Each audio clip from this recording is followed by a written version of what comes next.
سفر معراج کیا؟ سفر معراج کیا؟ ان سین دنیا کو دیکھنا، جہاں عام انسانوں کی نگاہیں نہیں جا رہی. سفر معراج میں دو باتیں یاد رکھیے گا. سفر معراج میں ماضی بھی ہے جو گزر چکا، اور سفر معراج میں مستقبل بھی ہے جو آنے والا. سفر معراج میں زمانہ حال ہے ہی نہیں.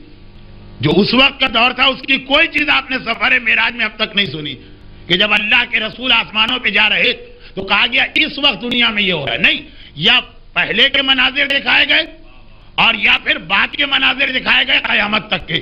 تو اب دنیا میں علی کے جو فضائل لوگوں کی آنکھوں کے سامنے آئے وہ تو لوگ دیکھ رہے ہیں، پھر بھی نہ دیکھیں تو وہ تو آنکھوں کے اندھے کے ساتھ عقل کے بھی اندھے، ان سے بات کرنا بیکار ہے.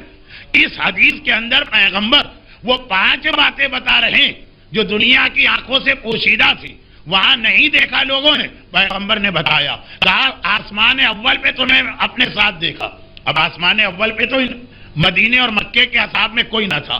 عرش الہی پر تمہیں ساتھ دیکھا، وہاں تو جبرائیل بھی نہ تھا. جب میری دعا قبول ہوئی، عرش الہی کی دعا، تو اس تمام چیزوں میں تم میرے شریک بنے، وہاں تو کوئی نہ تھا.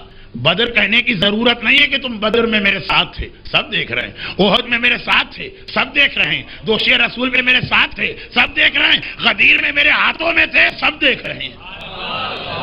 جو سب دیکھ رہے ہیں معراج اس کا نام نہیں ہے. معراج نام اس کا ہے جہاں کے عقل انسان بھی تھک کے بیٹھ جائے اور ہوا سے خمسہ بھی جواب دے جائیں. تو اسی لیے اب اس حدیث میں دیکھیے کہ کیا 5 چیزیں آئی ہیں.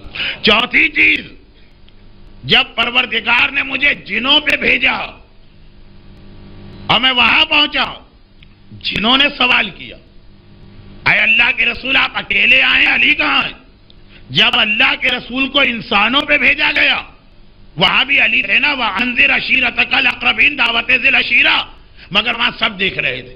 اب جنوں میں گئے، مدینے والوں نے جنوں کو اور مکے والوں نے جنوں کو نہیں دیکھا، یا اگر جن کو کبھی ایک آدھ دفعہ دیکھا ہے، پیغمبر کی تبلیغ جنوں میں کس طرح ہوئی یہ نہیں دیکھا. انسان جن کو نہیں دیکھتا، لیکن جن انسانوں کو دیکھتے ہیں تو ان کو یہ یاد ہے کہ دعوت ذی العشیرہ میں رسول اکیلے نہیں تھے. جب انسانوں میں پیغام دیا علی کو لے کے آئے، اس لیے وہ سوال کر رہے ہیں کہ آپ ہمارے پاس تبلیغ کرنے آئے ہیں تو آپ کا بھائی علی کہاں ہے؟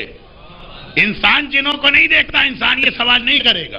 جن انسانوں کو دیکھتے ہیں وہ یہ سوال کریں گے. تو پیغمبر کہتے ہیں کہ یا علی، اس وقت ایک بار میں نے اپنے بائیں طرف دیکھا تو تم میرے ساتھ ساتھ اس تبلیغ میں بھی شریک تھے. خالی دعوت ذی العشیرہ میں علی ساتھ میں نہیں ہے، جو جنوں کو دعوت تبلیغ دی گئی اس میں بھی علی ساتھ ہے. اور پانچویں اور آخری چیز، یہ پانچویں چیز وہ تھی جہاں سے مجھے سفر معراج کی ایک وہ روایت نقل کرنا تھی جس کا وقت نہیں، اور پہلی مجلس میں نے اس کا ذکر کیا تھا. لیکن بس ایک جملہ، بدر نہیں بتایا، احد نہیں بتایا، خیبر نہیں بتایا، خندق نہیں بتایا، شب ہجرت نہیں بتایا، دعوت ذی العشیرہ انسانوں والی نہیں بتائی. سب دیکھ رہے ہیں. کہا 5 جگہ تم میرے ساتھ ہو، اور آخری جگہ کیا بتائی؟ وہی کہ اب تک کسی نے نہیں دیکھا. جب رجعت کے زمانے میں ہم لوگ واپس آئیں گے اور میرے ہاتھ سے شیطان مارا جائے گا اور سارے کافر مارے جائیں گے، اے علی اس وقت تم بھی میرے ساتھ آؤ گے اور میرے ساتھ تلوار چلا رہے ہوگے. درود بھیجے محمد والے.